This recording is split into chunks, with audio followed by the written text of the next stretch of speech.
Au nom du Père et du Fils et du Saint-Esprit, Amen. La grâce de Jésus le Christ, notre Seigneur, l'amour de Dieu le Père et la communion de l'Esprit Saint soient toujours avec vous. Mbokk yi na jàmm Christ bi suñu boroom ak cofeelu Yàlla ak xel mu sell mi ñu boole ànd ak yéen ñépp mbokk. Au tout début de cette émission Temps de Carême du vendredi di nga ma may ma am lu ma leeral lu tax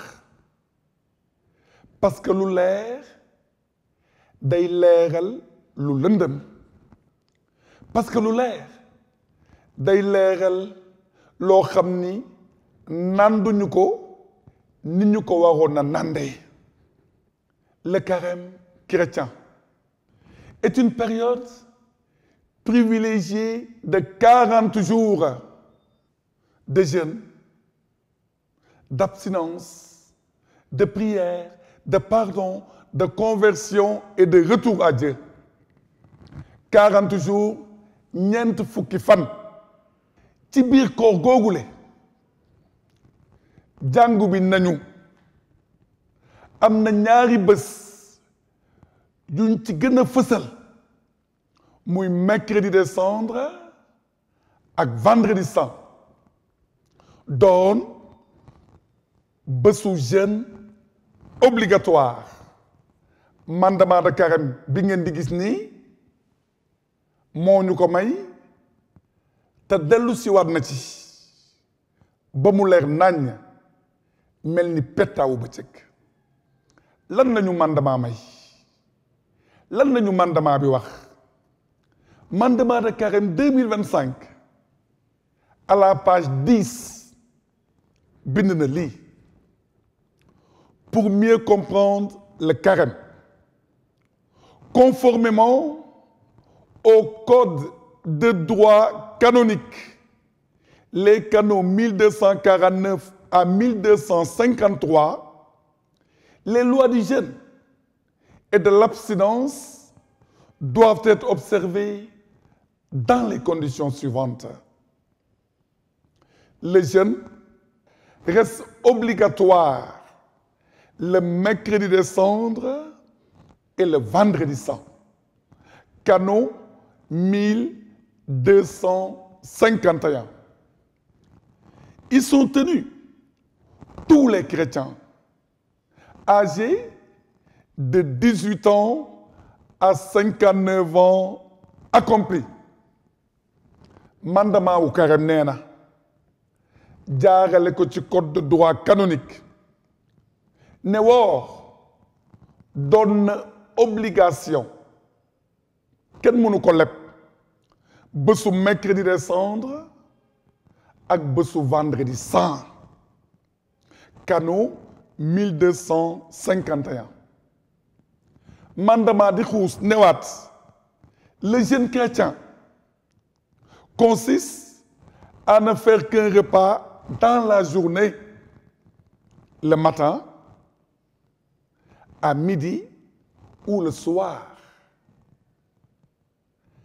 À la place des repas supprimés, on peut prendre une légère nourriture, ñam bu oyof. Mandement neeti na le jeûne pascal du vendredi saint bi ñuy fàttali coono ak deewu Yesu Christa sera sacré. Woor wu sell la. Il devra être parfaitement observé et selon l'opportunité être étendu ba samedi saint ndax ñu mën a àgg ak xol bu féex te yiiw aux joies de la résurrection. ca njëlbeen te ndaxam waxoon nañ ko de nee nañ leen kooru chrétien 40 jours la De nombreux chrétiens, nous dit le mandement, tiennent à garder la tradition de jeûner pendant tout le carême. Loolu, c'est un effort louable. Am na ay chrétien juy woor bés bu nekk ci jamono koor gi jàngu bi mi ngi koy rafetlu jàngu bi mi ngi koy naw jàngu bi mi ngi leen di jaajëfal jàngu bi mi ngi leen di dolleel jàngu bi mu ngi leen di ñaanal lu baax la ànd ak loolu man damaa ngi yeete ci lu jëm ci mbirum abstinence. L'abstinence qui interdit l'usage de la viande est obligatoire. Mënuñu ko leb le mercredi des cendres, le vendredi de carême et tous les autres vendredis de l'année, à moins qu'il ne coïncide avec une fête solennelle. Canot 1250. Ils sont tenus, ñi mu war mooy tous les fidèles âgés de 14 ans révolus et plus. Suñuy monseigneur yi nekk fii ak ñun Sénégal. En plus, nous demandent tous les vendredis de carême comme effort particulier pour notre église locale l'abstinence de boissons alcoolisées, de tabac pour les fumeurs, de friandises pour les enfants, les jeunes comme les adultes.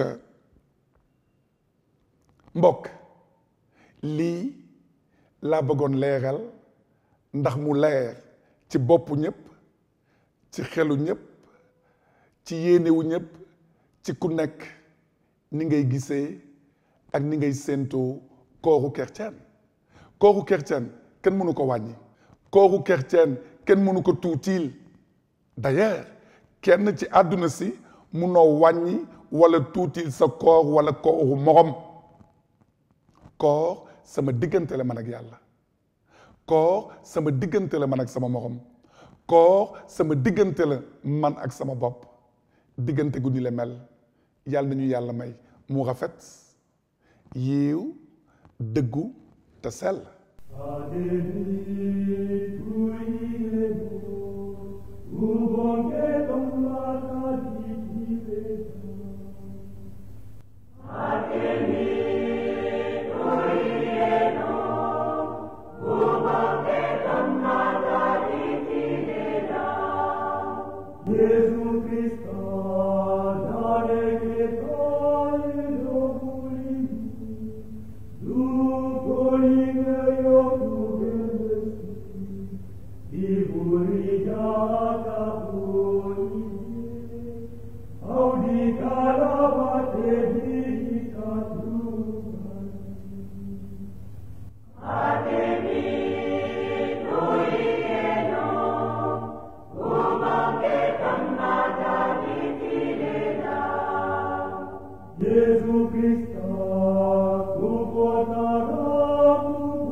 Bandi ku bandi de ku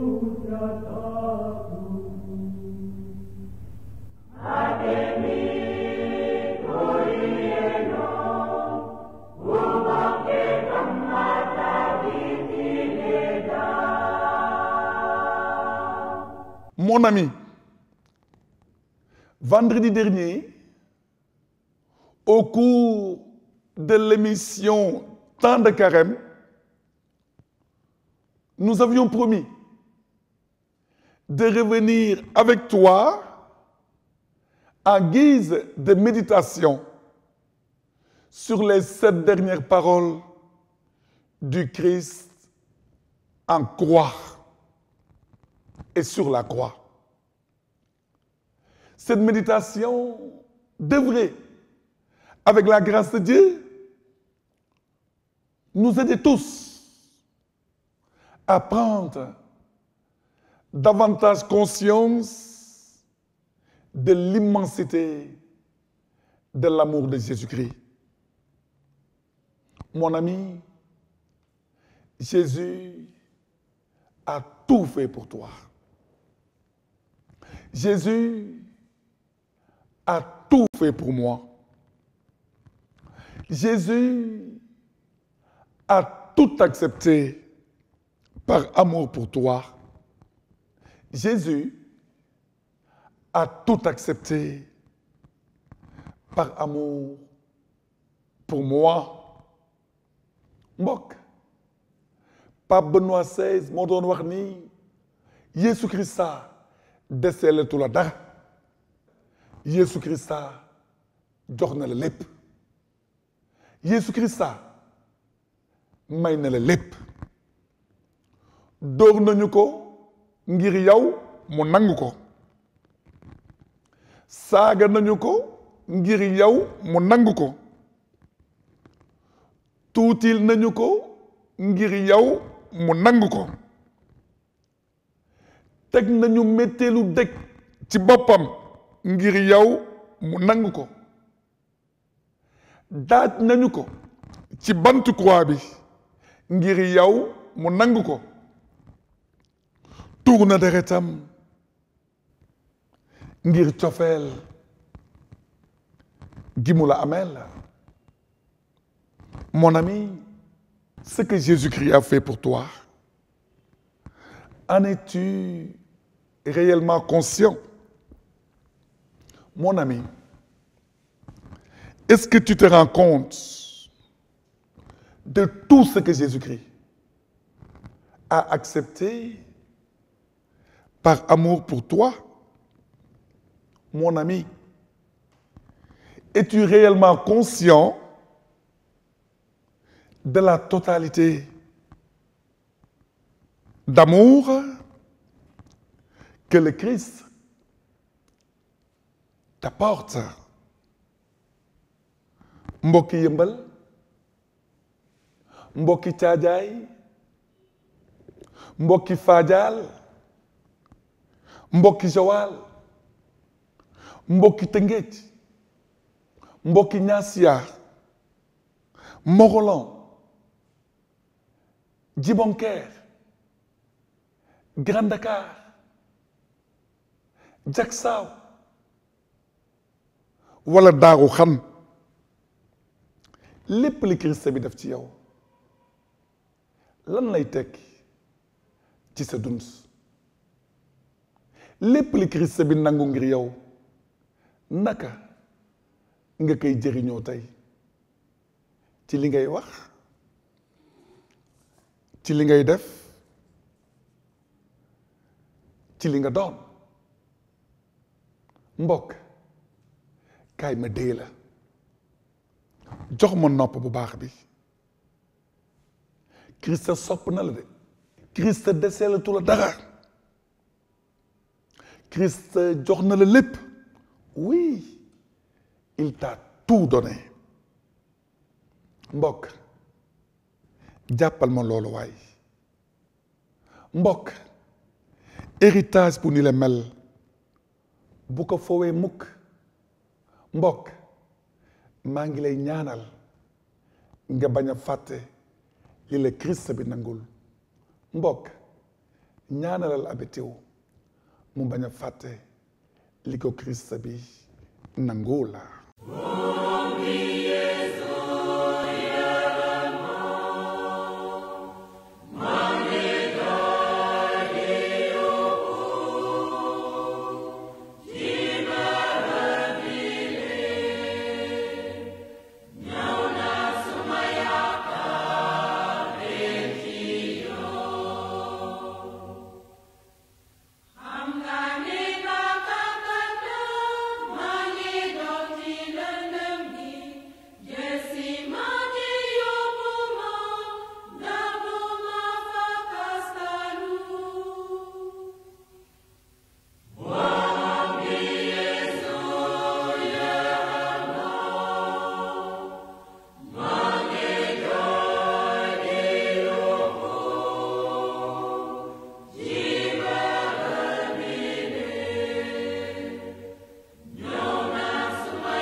mon frère, ma sœur, mon père, ma mère, sur la route de ton carême chrétien, temps par excellence de jeûne, de prière et de conversion, sur la route de tes 40 jours de carême, te wàññiwuñu ci benn bés. Le Christ t'invite à savoir pardonner, à essayer de grandir sur la route du pardon. De vos places et de vos chaises respectives, vous êtes certainement en train de vous poser des questions par rapport à la suite de la méditation du serviteur de l'Église que je suis. Oui, le pardon est un épineux problème. Le pardon, dans toute sa complexité, sa beauté et sa vérité. Rafet na lool waaye yombul. Lu tax?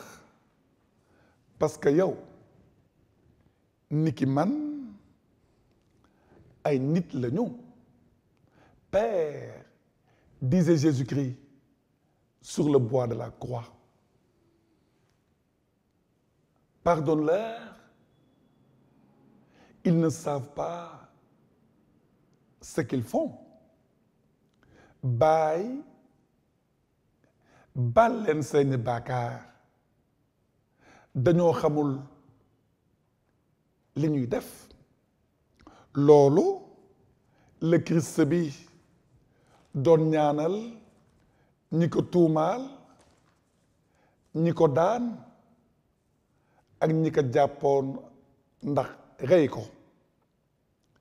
Qu'est-ce que c'est le pardon et la réconciliation? Pape Jean-Paul II moo doon wax ni la famille a pour mission de transmettre et de révéler l'amour.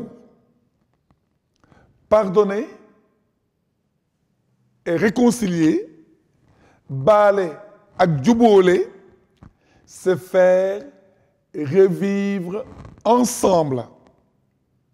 Ou bien encore, c'est retisser des liens. Alioune, baale ak jubóo mooy nga téye puso di ñaw. Le pardon ne s'enseigne pas. Baale amul école bu koy jàngale. Le pardon se donne d'abord à soi-même. Et pardonner, ce n'est pas oublier. Ce serait prétendre ignorer sa peine, voire sa dignité. Baale du ne dama fàtte. Déedéet. La réconciliation, quant à elle, ce n'est pas de la résignation. Nous réconcilier, jubóo, c'est oser descendre dans notre vérité et dans la vérité de l'autre. Jubóo, c'est oser, autant que possible, aborder, parler et libérer la parole. Confère Romains chapitre 12. Ne pas être prétentieux dans notre désir que tout va marcher sans difficulté. Déedéet. Le pardon est un acte d'amour envers soi-même et envers l'autre. Mon ami, le pardon engage toute ta personnalité. Loolu tax na ba pardon doonul un acte spontané. Le pardon est une démarche de foi et d'humilité. Tànku ngëm ak tànku suufeelu mooy jur baale. Mais pour pardonner, il faut au moins être deux. Le pardon suppose en effet qu'il existe une relation. Le pardon se donne sans condition. La réconciliation est le couronnement de la paix. La réconciliation vise non pas seulement au règlement des conflits, mais à son dépassement. Juboo mooy ma fekki ki ma tooñ jàkkaarloo ak moom waxtaan ak moom jéem ak ndimbalu yàlla gën a rattaxalaat sama diggante man ak moom.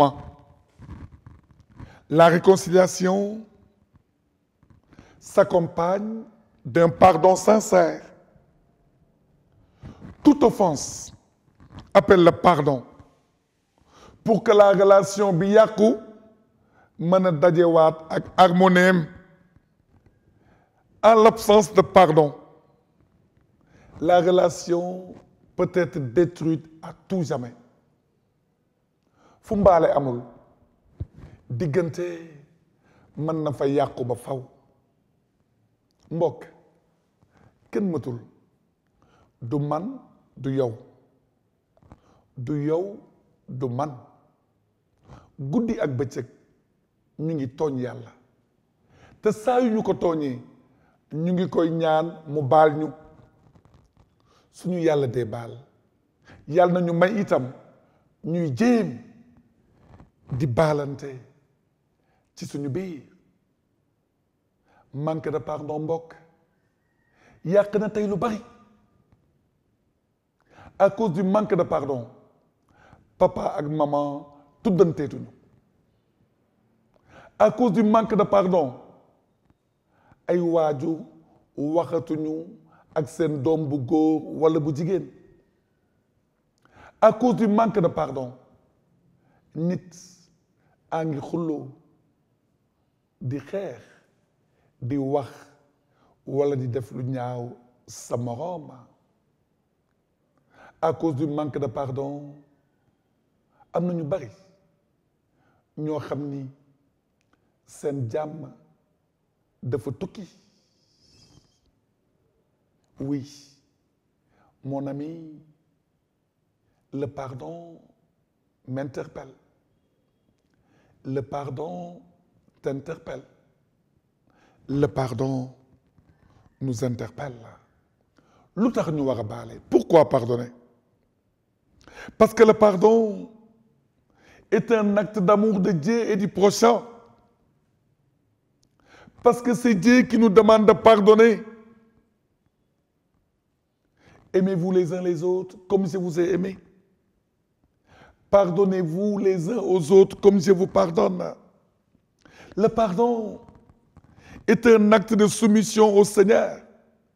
Colossiens 3, verset 13. Matthieu 6, verset 14 à 15. Pardonnez parce que Dieu me pardonne. Di baale ni ma yàlla di baale. Le pardon est une conséquence du pardon reçu. Matthieu 18, versets 23 à 35. Le pardon est une marque et une mesure de notre propre expérience de la grâce de Dieu. baale daf may ma niroog yàlla. Le refus de pardonner, est-ce qu'il ne m'éloigne pas de la communion avec Dieu? Le refus de pardonner, est-ce qu'il n'infeste pas ma relation avec les autres? Mbokk, le pardon est nécessaire à la réconciliation. Oui, le pardon est nécessaire à la réconciliation. Au cours d'une retraite sacerdotale, l'abbé bi doon waaree retraite bi jàngal nañu lu bari, de belles vérités, des vérités fortes, des vérités simples, des vérités interpellatives. Parmi ces vérités, j'ai retenu celle-ci.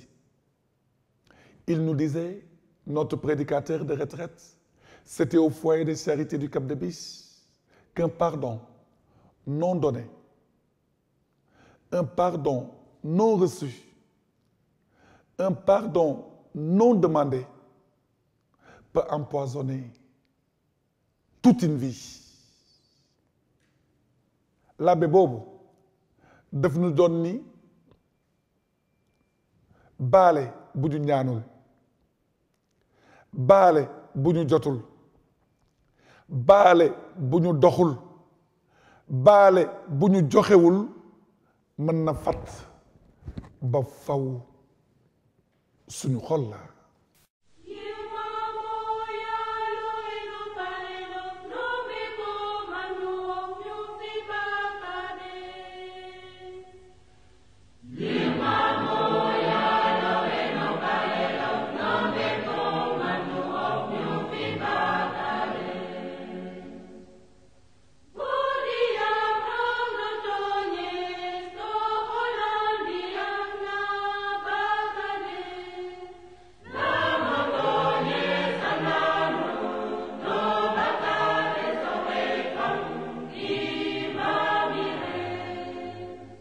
Mbokk, en ce vendredi du temps de carême, lii le jour du Seigneur andiloon une méditation sur le pardon, di fàttaliku le Christ bi waxoon ca bantu croix bi, Père, pardonne-leur, ils ne savent pas ce qu'ils font. Dëgg la baale wax ko moo gën a yomb ñu koy dund, waaye yal na la yàlla may man ak yow, yow ak man, li ñu mënula mottali ci suñu niteef mu mottali ko ak ñun. Amin waay. Di leen fàttali rek mbokk yi, ndaje gu mag gi ñuy waajal dimanche bii ñu ñëw ca Popenguine ci tànku Mariama, ànd ak suñu monseigneur bu baax bii, monseigneur Benjamin Ndiaye, moom mi di waaj a dem à la retraite. Pèlerinage diocésain bu ni la mel, ñu ngi ci oon ñëpp, na ñëpp ñëw. Waaw, na ñëpp ñëw, ñu gërëm monseigneur, sargal monseigneur, delloo monseigneur njukkal, na ñëpp ñëw, ñu bokk di dénk monseigneur yàlla, ndax retraitam mu mën ko dund ci cofeel, ci yiiw, ci ñaan ak ci gën a farlute ci li yàlla bëgg, tëral ko te santaane ko. Nous sommes tous attendus. Quelqu'un me disait avant-hier à Yembal, l'abbé mbaa dinañu xëj Popenguine, ma ne ko na ñëpp ñëw, suñu xëjul Popenguine ñu toog ci village bi. À vous tous, jàmm, cofeel ak noflaay, bonne route vers Pâques. Mbokk, yal na la Christ bi suturaal. Mbokk, amal jàmm. Mbokk, bul ma fàtte ci ñaan. Au nom du Père et du Fils et du Saint-Esprit. Amen.